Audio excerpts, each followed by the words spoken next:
अस्सलाम वालेकुम जी। आज हम बनाएंगे फ़ालसे की खट्टी मीठी चटनी। जिसके लिए फ़ालसा लेकर धोकर उसको हमने ड्राई कर लिया। 1 पाव फ़ालसा लिया, आधा पाव चीनी और दोनों को मिक्स कर लिया। चीनी इसमें डालकर हमने इसको मिक्स करके ओवरनाइट रख देना है।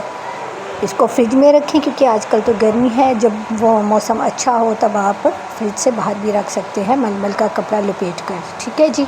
पानी वानी कुछ भी नहीं डालना। चीनी अपना शीरा खुद ही छोड़ देगी, खुद ही उसका शीरा बन जाएगा, पानी छोड़ देगी।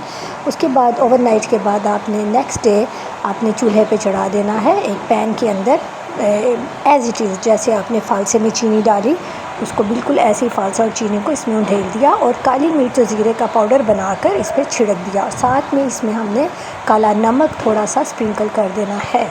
ठीक है जी। इसको अब हमने पकने देना है, इतना पकने देना है कि उसकी चाशनी बन जाए और ख़ूब इसका जो सिरप है वो खुश्क हो जाए, बिल्कुल एक तार रह जाए। तो खुश्क होने पर आए तो हमारी फ़ालसे की चटनी तैयार है। आपको देखने में मज़ेदार लग रही है। उसके ऊपर आप जो 4 मगज़ होते हैं वो स्प्रिंकल कीजिए। मेरे पास नहीं थे तो मैंने सेसमी सीड्स को स्प्रिंकल। आपको रेसिपी कैसी लगी बताइएगा ज़रूर। सब्सक्राइब कीजिएगा, शेयर कीजिएगा, लाइक कीजिएगा। Thank you.